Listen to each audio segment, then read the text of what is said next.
Okay, we're going to go over Chapter 1 of Personal Financial Literacy. It's an overview of personal finance. And one essential question is, why is personal financial planning important? Some of our objectives are we going to define personal finance and personal financial planning. We're going to analyze the benefits of good financial decision making. We are going to examine the goals that people have, why they have goals for their financial plans, identify some sources for financial planning information. Some key terms are these right here. You can see some of them you might be familiar with, the word itself, but not exactly what it means. Here's a little situation to get us started. Thank you, Mr. Wiggins. I'll be there at 10 a.m. on Saturday. Lindsay put down her cell phone and smiled. She had landed her first job at the mall. 1,000 questions popped into her head. How much money would she make every week? Should she loan Alicia that $20 to help her buy those new jeans? How much of her earning would her mom expect her to save for college? How long would it take for her to save enough money to buy that sleek new phone? Now that she had a job, could she apply for and get a credit card? Then she wondered about how much money she'd need for her planned trip to the water park this Saturday with Alicia and Deanna, before realizing that she'd have to cancel her plans to go to work. In an instant, Lindsay's excitement about her new job faded. She and her friends had been planning the water park outing for weeks. They would be very irritated with her, but she knew she couldn't miss her first day of work.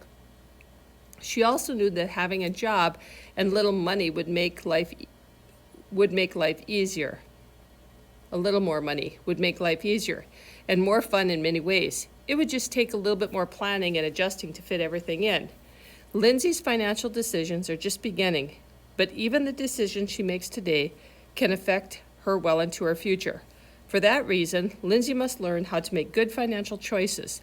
So do you. Becoming knowledgeable about the many financial issues that can affect an individual should be a goal for everyone. Every aspect of your life can be improved when you learn how to make good financial decisions. The thought process used in financial decision making will vary from person to person and situation to situation. However, all good decision makers will use the same basic tools. The purpose of this class is to help you understand how the decisions you make are financial decisions and provide the knowledge, skills, and the tools necessary to make good choices. The financial issues that affect individuals are collectively known as personal finance. So personal finance, again, is financial issues that affect the individual. The choice is yours. Do you want to live paycheck to paycheck like some people you know? Do you want bill collectors hounding you? Or do you want to have peace of mind that comes with financial security? Manage your cash wisely, and you can have the latter. Good planning and money management not only give you peace of mind, but also allow you to have all the things that you think you want in due time. Along with a little self-discipline, the techniques and tools you will learn in this class could change your life. Personal financial planning includes planning your spending, your borrowing, or financing, and your savings and investment to achieve the highest quality of life possible. Who doesn't want that? So again, personal financial planning is the process of planning every aspect of your personal finances. It allows you to become knowledgeable about financial issues that will affect you and make plans for your spending, borrowing, and financing, and saving and investing. We're going to watch just this little video that goes along with it. There's a misconception that to be good with money, you need a lot of it. Not true. What you need to be good with money is everyday management. Whether you're planning for yourself or for your whole family, there are 3 basic steps you can take to make the most of your money. 1. Create a budget. 2. Set savings goals. And 3. Tackle your debts.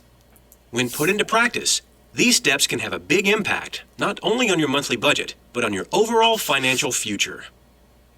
One of the first steps to better money management is to create a budget and stick to it. This might sound simple, but you'd be surprised how few people actually do it. You can think of your budget as your guide to reaching your financial and personal goals. If you have trouble covering all your expenses each month, A budget can help you avoid overspending. That's because your budget can help you see and understand exactly where your money is going and whether or not your spending is in line with your personal goals. The next step is to set savings goals. With your budget in place, building your savings will be that much easier because you'll know how much extra money you have each month to allot to your goals. One of the best savings goals to start with is an emergency fund.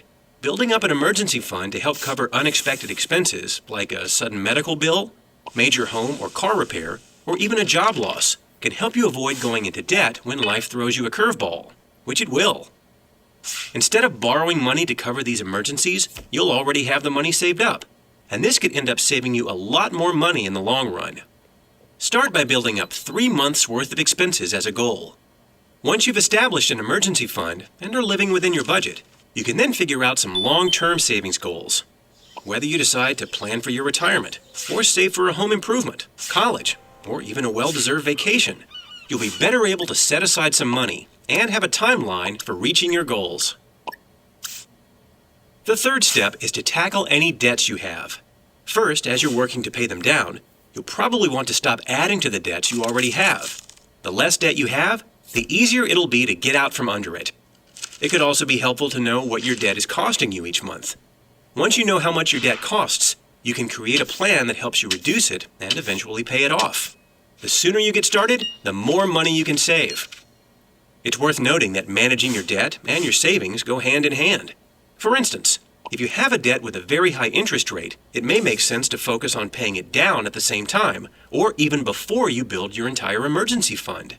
As you make a plan to tackle your debt, setting target goals can help you stay on track as you actually see and feel the progress you're making. These 3 steps are the basic components of money management, and it's easy to see how they can work together. By keeping a budget, you'll know what you have available to accomplish your savings goals and tackle your debts. Having an emergency fund can help you avoid adding any new debt.